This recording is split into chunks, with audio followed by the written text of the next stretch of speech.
नियम 105 की सूचना है। पहली सूचना माननीय लाल बिहारी यादव जी, माननीय आशुतोष सिन्हा जी, माननीय डॉक्टर मान सिंह यादव जी।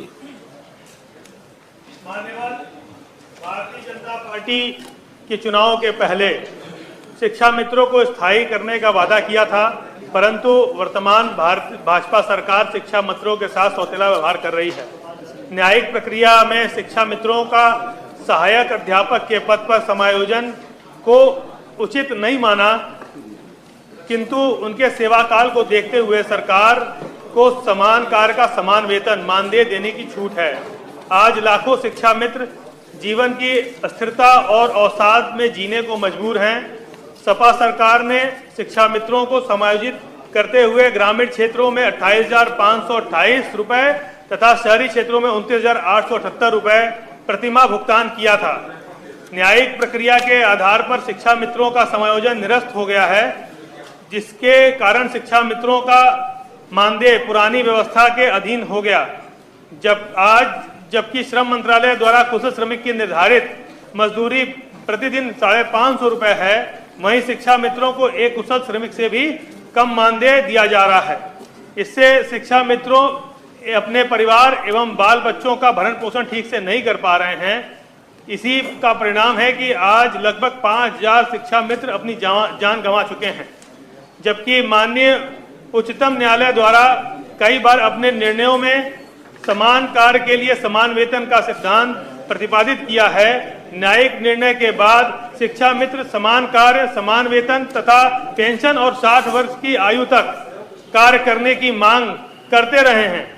इसके बावजूद भी वर्तमान सरकार शिक्षा मित्रों को 10,000 रुपए मानदेय तथा केवल 11 माह तक का वेतन देकर आत्महत्या के लिए मजबूर कर रही है, जिससे स्थिति विस्फोटक होती जा रही है।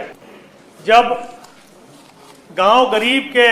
गांव में गरीबों को बच्चों के पढ़ने के लिए जो विद्यालय हुआ करते थे प्राथमिक, उसमें ताले लटका करते थे। उस लटके ताले को खोलने का काम अगर किसी ने किया तो शिक्षा मित्रों ने किया, और जब उन्होंने शुरुआत की 2,250 रुपए से इन्होंने शुरुआत की और 11 महीनों का, मात्र 11 महीने ही सैलरी लेते हैं, 1 महीना इनको सैलरी नहीं दी जाती है, उससे लेकर आज 10,000 रुपए तक ये आ गए। शिक्षा मित्र BLO बाल गणना से लेकर जनगणना से लेकर हर काम में लगाए जाते हैं। नामांकन से लेकर शिक्षण कार्य से लेकर भोजन की व्यवस्था से लेकर सारी व्यवस्थाओं में लगाए जाते हैं, लेकिन समान काम का समान वेतन उनको नहीं मिलता है।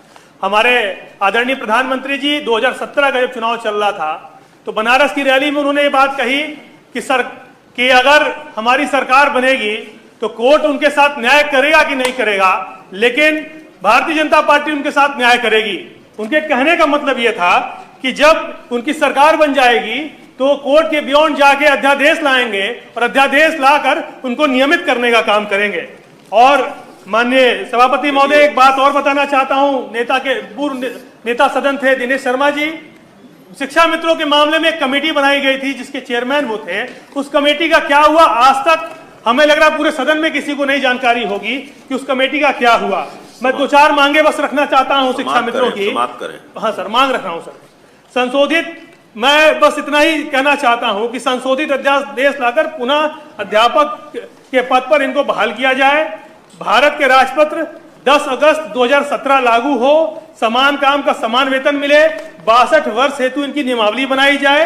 NCTE के 23 अगस्त 2010 के पैरा 4 में संशोधित करते हुए शिक्षा मित्रों को अध्यादेश लाकर TET की परीक्षा से छूट प्रदान की जाए। जैसा कि मान सिंह जी कह रहे थे, शिक्षा मित्रों की मृत्यु हुई, उनके परिवार को सरकारी नौकरी मिलनी चाहिए, और आंदोलन जो लगातार शिक्षा मित्र कर रहे थे उनके ऊपर जो मुकदमे दर्ज हुए वो सारे झूठे मुकदमे सरकार वापस ले, मातृत्व अवकाश भी मिलने का काम शिक्षा मित्रों को हो। अतः जनहित में इस लोक महत्व के सुनिश्चित विषय पर हम सदन की कार्रवाई रोककर चर्चा कराए जाने की मांग करते हैं।